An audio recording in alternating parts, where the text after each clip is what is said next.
Hi, I'm Ven. Welcome to my book corner.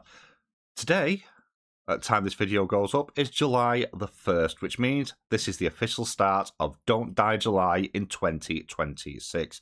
If you don't know what Don't Die July is, I will link my video up above explaining it. But basically, in short, this is an annual horror-themed event created by Noah over at the Bookworm, which I am once again co-hosting this year.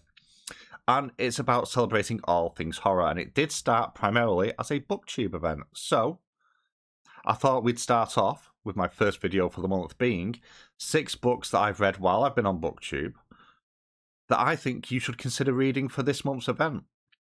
So we have a manga, we have an audiobook, and we have 4 books that are available in physical or ebook format. So we've got a little bit of a mix in there as well. I'll go over a little bit why I like these books, and also what they would knock off on the bingo board if you're using the bingo board for this month. So, with all that being said, let's dive into the first one on the list.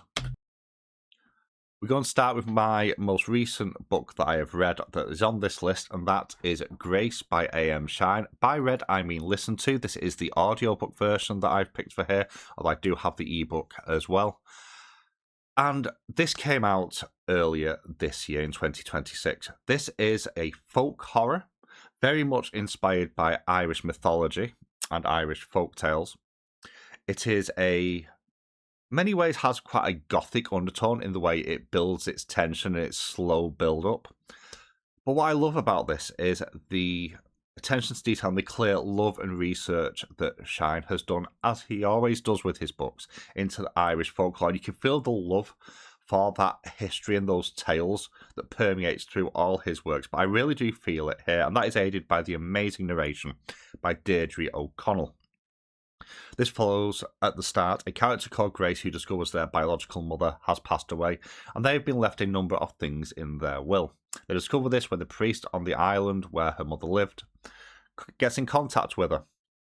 Against her mother's instructions, one of her mother's instructions was she must not step foot on the island, and all hell slowly but surely begins to creep loose once that happens, and it had already started before. This is an island that has folk tales told about it on the mainland of Ireland. Mysterious happenings, deaths, no children exist here. This is an island that is seen as cursed by people on the mainland, and the people who live on the island don't really leave. And they're all guarding a dark secret. And this is a slow, tense build-up that worked really, really well, especially with the interesting take on something from Irish folklore that you don't really see this version of in stories very, very often. Deirdre O'Connell's Irish lilt as well adds an amazing sense of atmosphere to this story and helps it to feel even more authentic than it would do already. It comes in at just under 11 hours for the audiobook. I have done a full review on that. I will link that up above. But that's my first recommendation. That is Grace by A.M. Shine. I'm looking at the bingo board. Grace does hit a surprising amount of the prompts on here. Haunted location, first of all, I would argue that a cursed island is a haunted location for me personally. It falls under that sort of moniker, so definitely that one. You have isolation horror. This is a small, isolated community. There's not many people here, so depending on whether you see isolation as individual isolation or an isolated location, you could potentially drop it in there as well. Monster Hunt, you have a creature from Irish folklore that is hunting people actively. Definitely hits that one. Small town horror, again, small isolated village. 100% fits that one. Creature feature, this is a creature from Irish folklore that is the centerpiece for this one. And folk horror as well. So we have 6 of the prompts there being kicked in straight away. So not a bad start if you're looking to clear the bingo board.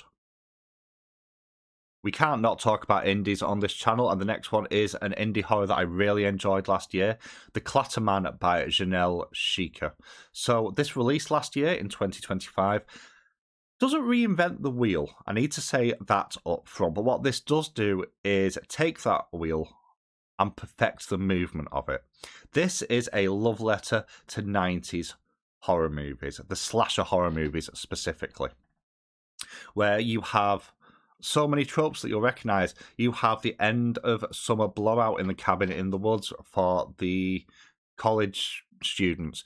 You have the casual dismissal of folktales and folklore, which lead to a Bloody Mary-esque 3 times in a mirror sort of summoning of this supernatural phenomenon.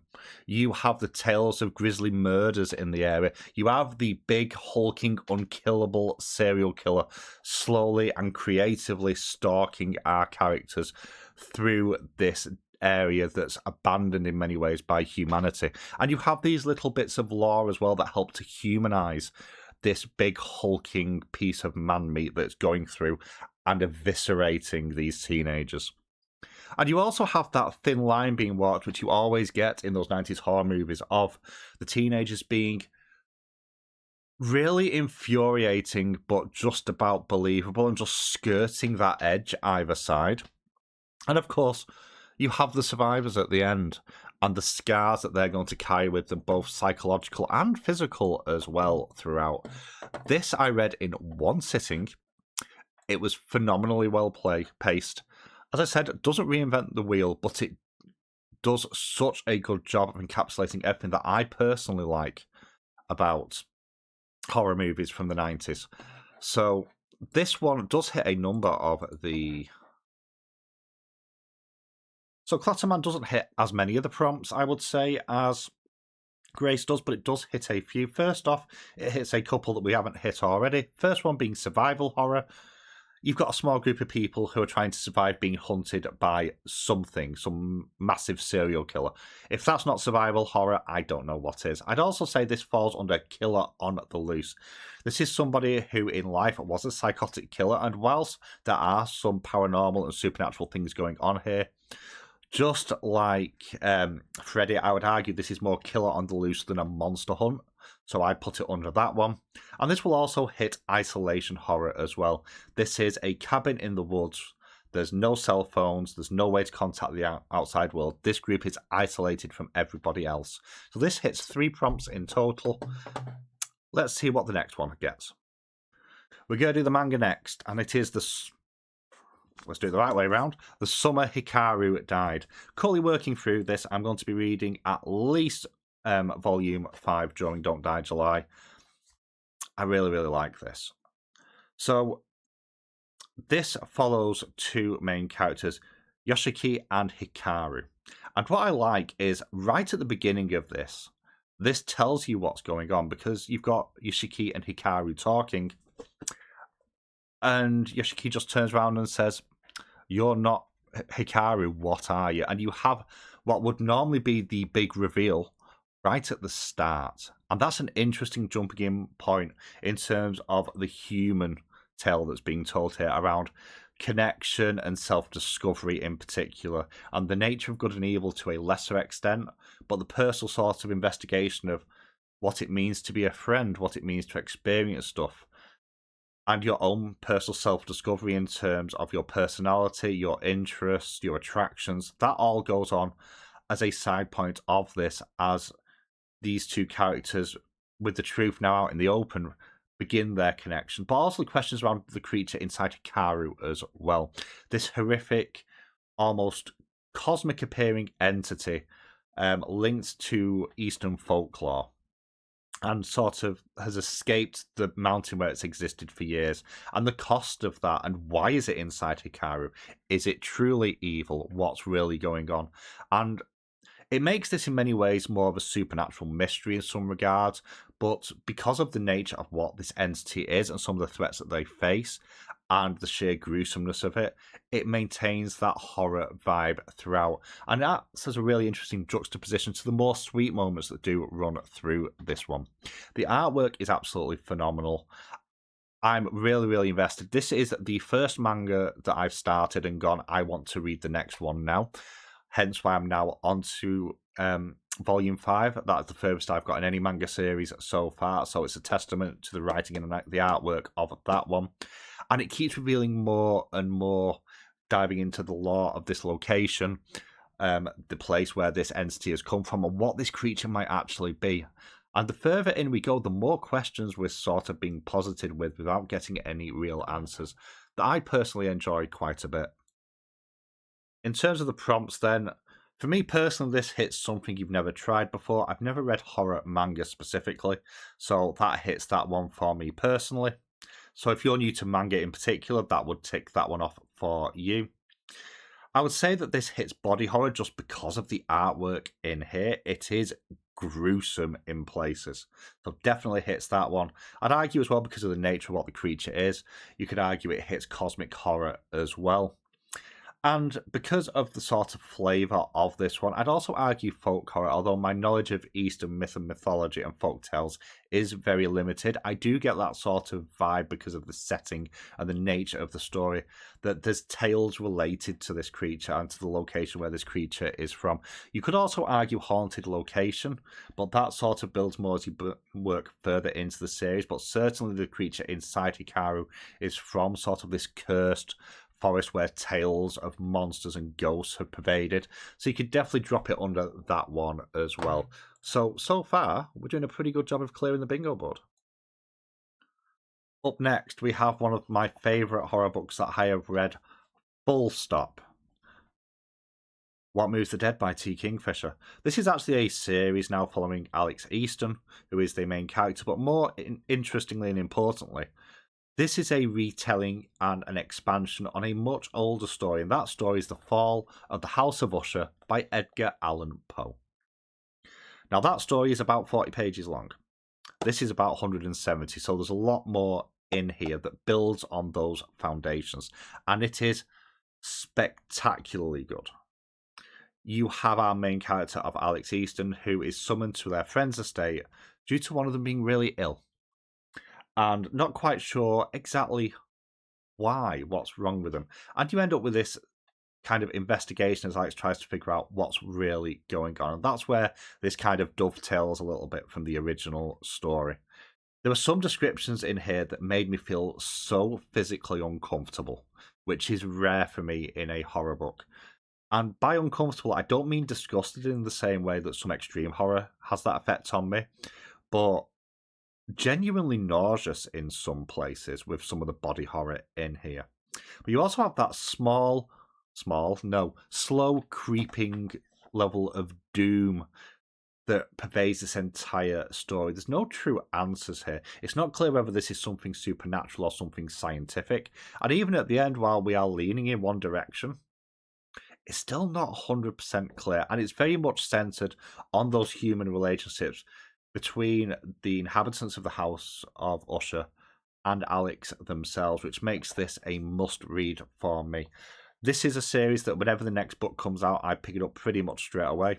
This is the only one I do not have in hardback, which is upsetting to me. But I really, really like this one. It's a quick read at 172 pages, so it might be the shortest one on this list. But yeah, that's my recommendation from T. Kingfisher. You can pick up any This is a weird one because this doesn't really fit a lot of the prompts neatly. It certainly hits body horror. The body horror moments in here are in a good way. But the other ones are a little bit more contentious. Because of the way the location is sort of framed and the sort of personality of the mansion in particular, as some of the events that go on, I would argue this falls under haunted location and isolation horror as well. But that's for me personally. You might get to the end of the book and disagree, especially with the haunted location one. The other one that this hits for me personally, and again, this is kind of twisting the definition a little bit, is classic horror. This is taking a classic horror story and building upon it and reimagining it while staying true to the original source material. Kind of filling in some of the blanks, so to speak. So for me personally, I would class this as a classic horror story. In a technical sense, it certainly isn't, so I shall leave that up to you. That's my take on this one, though. Let's move on to the next one. So the last two books I'm going to talk about, I own multiple copies of, which should tell you how much that I like them. I have these in ebook, audiobook, physical, and special editions. First one we're going to talk about is Bury Your Gaze by Chuck Tingle, my favourite Chuck Tingle horror book. This is the signed Rainbow Crate edition. If you see this in the stores, you'll probably see this cover That's the one that's most common. I love this. I love what this is talking about, especially in some of the conversations about technology right now, which seems very pertinent. So this follows a LGBTQ scriptwriter and showrunner in the US who has given their final draft for their season finale, giving their queer characters a happy ending. They come out, they declare their love for each other, ride off into the sunset. Hollywood executives say, the algorithm doesn't like happy endings. The algorithm likes trauma, especially for these less represented groups. And that shows the bury your gays trope. This is a term that is used for either token inclusion to hit diversity quotas or to take groups, be that by sexuality or race, put them in and have them die in some traumatic way. Something that Hollywood has been incredibly guilty of over the years. Not just Hollywood, lots of other places too, and it's less of an issue now, but it is still a thing. Anyway, our scriptwriter walks away determined to stand by his principles. We like this. Now that our main character is gay, they are not openly out. They're out with their friends. They can't come out with their friends back home where they're originally from. They're in a long-term loving relationship that they kind of don't feel good enough for because of the way things have been portrayed in media. Clear that he has second thoughts. He's standing by his laurels, and then strange things start to happen. Starts to see creatures and characters from the books and the works that he's done previously and his films he's worked previously that are real, that aren't imagined, they're genuinely there. And this leads to a conspiracy at the top in Hollywood that is being driven by algorithmic content and artificial intelligence. Really, really good. Spectacularly well written. Some great moments in here. Also a lot of fun. And as always, it does prove the maxim that Chuck Tingle will always say, love is real. So in terms of the bingo board then, this doesn't hit that many of the prompts, if I'm completely honest. It definitely hits cosmic horror due to the nature of some of the creatures in here. They have that Lovecraftian feel to them. I think that's probably it. You could argue creature feature, but there's not one set creature that runs throughout this. You could also argue survival horror, as our main character is trying to survive being hunted by their own creations. So you could say that one as well. But the only one I feel 100% comfortable dropping this one in is the cosmic horror category. But I really, really do recommend this. Again, this is in my top 5 horror books of all time. Go read it. The last one in my list I've spoken about multiple times before on my channel and elsewhere as well. It is a young adult dystopian horror. Andrew Joseph White. Hell Followed With Us. Now, I believe this is getting turned into an animated feature or an animated series. I'm not sure which I'm excited for. And this has had possibly the biggest psychological reaction out of any book that I've read while I've done booktube, and it's in the first 30 pages, probably not even that, probably the first 10. This follows a main character called Benji. Benji is a transgender teenager, female to male, who is running for their life away from their church and from their mother. The church who dropped a biobomb on the world, turning many, many, many non-believers into these piles of bone and muscle and teeth, and are actively hunting down non-believers or people who are non-conformist to the zealoted faith. And Benji's just trying to escape while being hunted down. Not just hunted because Benji is the child of the head of this chapter of the church, but because they're also an experiment. Something's growing inside Benji, something that's been put there, and something that is transforming Benji into a weapon that the church can use to finally eradicate the non-believers. This very clearly hits body horror first off, straight out the gate. And this is incredibly gruesome, especially for a YA book at times as well. But it also has a sense of heart to it that I really, really do like. This very much is about discovering who you are, finding your tribe, finding your family, standing by your values and your morals, accepting who you are, and accepting the good and the bad that is inside all of us as well, and seeking to mitigate one while building up the other. But it also takes a look at the dangers of extremist thinking, religious zealotry, stuff like that, whilst also promoting how important things like diversity really are. And Benji is such a conflicted character through this, fighting against their worst nature and this sense of inevitability that he feels throughout. While his body changes into this grotesque, monstrous thing, literally rotting from the inside out. A really powerful sort of metaphor for body dysmorphia in a lot of ways, but an actual full-on physical showing of that, as there is a literal transformation going on here that is not wanted. And the feeling of not being in control of your own body is truly horrific to read about. I love Andrew Joseph White's books, but still for me, even though in many ways this is objectively the least polished, this is possibly the most powerful for me personally to read. I have 2 paperbacks, a special edition, ebook, and audiobook of this one. I do have a review of it. I shall link it above. Longest review I've ever done on the channel for a book, bar none. Please go check that out. Let's look at the bingo board, though.